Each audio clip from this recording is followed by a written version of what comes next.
Welcome to Basement MTG with me, a nerd in his basement. In this video I'll be testing my red-black deck, as I call it the Triple Cross deck, against the Self-Playing to Defeat a God deck. The Defeat a God deck starts out with these cards on the field. We'll shuffle it up and get going. I call the deck the Triple Cross deck because it's all about gaining control of the creatures and sacking them. So, you gain control of the creature, that's the first step. Attack the person you gained it from, that's the double cross. Then you kill off the creature, there's the triple cross.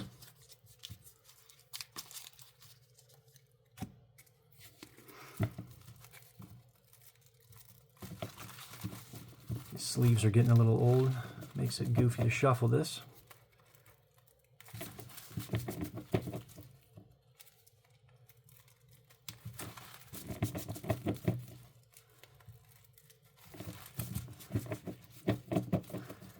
I like this deck concept, or this idea here, and it's a fun playing deck, but it does create enemies pretty quick usually. Someone plays their nice shiny creature, you say, yes, that is shiny, I will take it, attack you with it, and then kill it.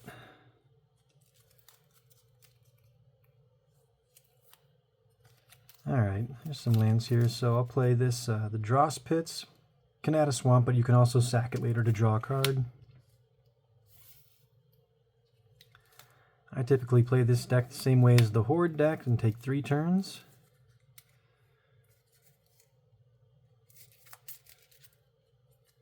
So turn 3, play an Arcane Lighthouse. Now I like this card in this deck especially because, it only adds colorless, but the second ability, tap 1 and tap it to make someone's creatures that they can, or an opponent's creatures, lose hexproof or shroud and can't have hexproof or shroud for the turn.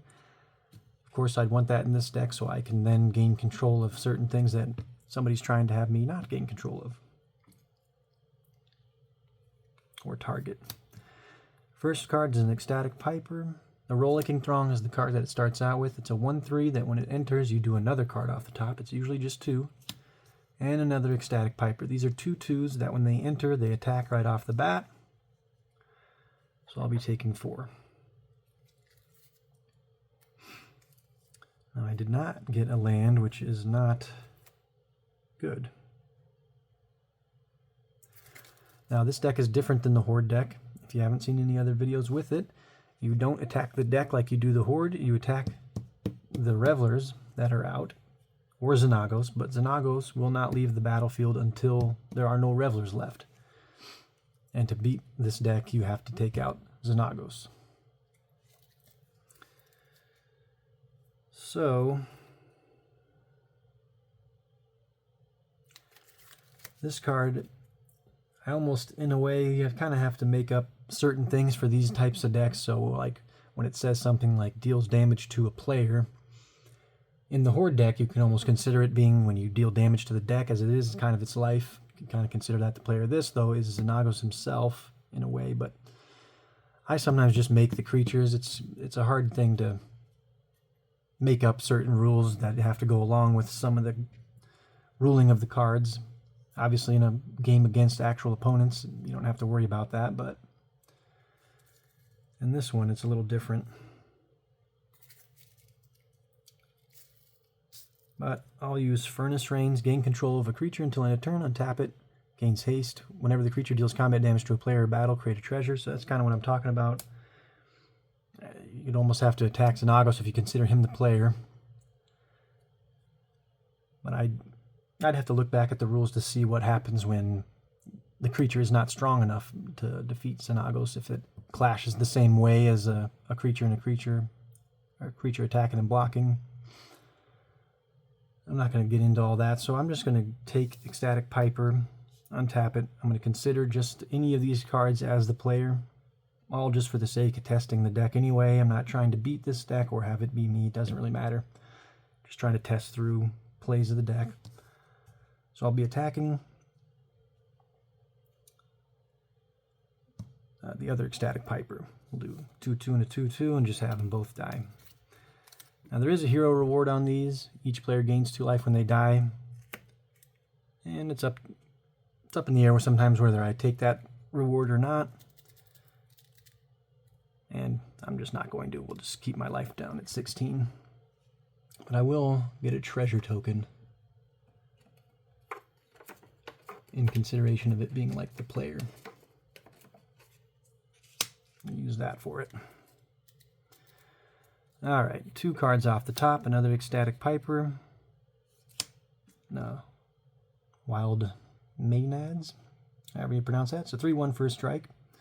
Then the 2/1 that attacks when it comes in, or the 2/2, excuse me. So I'll take 2 to 14.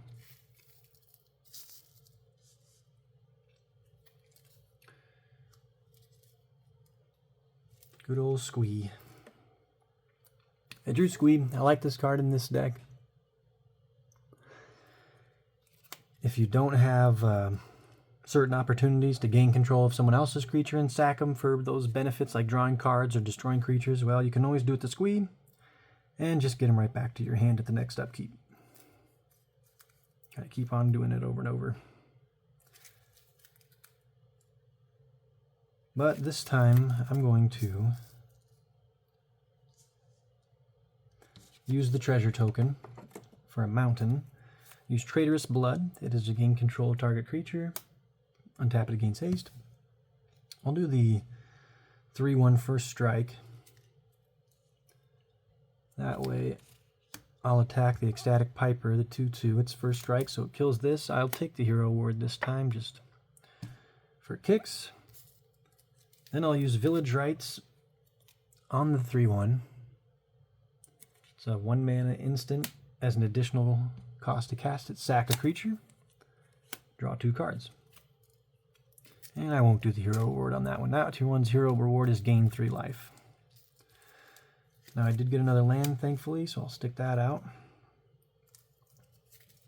Pass on to the God deck.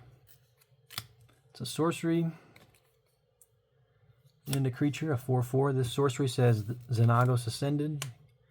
Gains trample until end of turn and attacks this turn. So I'll be getting attacked by Xenagos. Takes 6. Down to 10. Xenagos is a 6/5.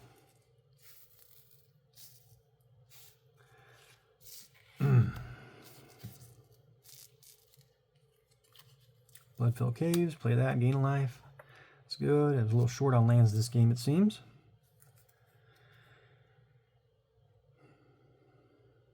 I have a lot of sacrifice creature things, not a whole lot of gain control. So I'm going to put Squee out there. Pass the turn. 2 cards. This one is just a sorcery, 4 damage to each player. I do believe they always say each player, as if you could have multiple people going up against this deck. Then the other sorcery is return 2 cards named Ecstatic Piper from the graveyard. So I think there is 2 in here. And then this will deal damage to each player equal to the number of revelers on the battlefield, which is 6. So I'm down to 1. Should have been taking those hero rewards. But again, it really doesn't even matter. The whole point is just to test out plays in the deck, see what kind of options there are and what kind of things can happen. So these are coming at me. I'll block with Squee, but in response, before he deals any damage, do a Village Rites on him, sack him and draw 2 cards. Take the other 2, which does kill me. But for the sake of things, I'm just going to keep on going to see what kind of draws we can get here. Another Bloodfell Caves to gain a life.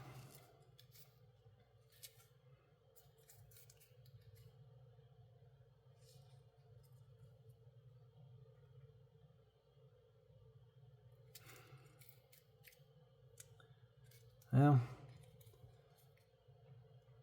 honestly, I'm not enjoying the plays too much in this deck at the moment. Just again, I have a lot of the sacrifice creature triggers, but with none of the gain control. So I'll play Foldarin Pariah. Flying, sacrifice 3 creatures to transform them. Also has Madness. If you were to ever have to discard it, you could pay 3 swamps to play it. when you have to discard them, exile it and then play it, however that's worded. We'll let this deck go here. At the beginning of combat, all revelers gain haste and attack, and 4 damage to me. So I'm dead twice over this turn. Well, we'll just call it. Again, these plays would have been a lot better with some game control. Let's see if anything coming up. More sacking creatures. There's some game control, mass mutinies. Gain control of a target creature from each player. Gain 1 of them, and that's nice in the multiplayer games. That's usually what I'm playing, so it's a good card to have to get a little something from everybody. Then with this card out especially, can sack 3 just to trigger its transform. Show you the transform quick here. When it transforms, then target opponent has to sacrifice 3 creatures. Nice little way to start clearing things up. These were all just creatures. Sack another creature to get a 1/1 counter on them, draw a card. Sack 2 creatures to get a card back from your graveyard. Fling, sack a creature, deal damage to its power. And it's an additional cost, sack an on-land permanent. Each opponent chooses a permanent that shares a type with the sacrifice permanent. Sacrifices to draw a card. I like a lot of the sacking to draw. Some sacking to deal damage, but a pretty fun deck to play against actual opponents. I always find that testing the deck against these self-playing decks doesn't really let it shine as much as it could. But as long as you kind of take that into heart when you're playing them and realize what kind of cards you're drawing, and if you think that you're drawing things that are not too bad, then it should do all right in the game against actual opponents. But anyway, if you like this video, make sure to check out the one where this deck plays against the Battle of the Horde, or when this is all split apart and you can see all the cards in the deck. Make sure to like and subscribe if you enjoyed that. And as always, thanks for tuning in, and we'll see you next time.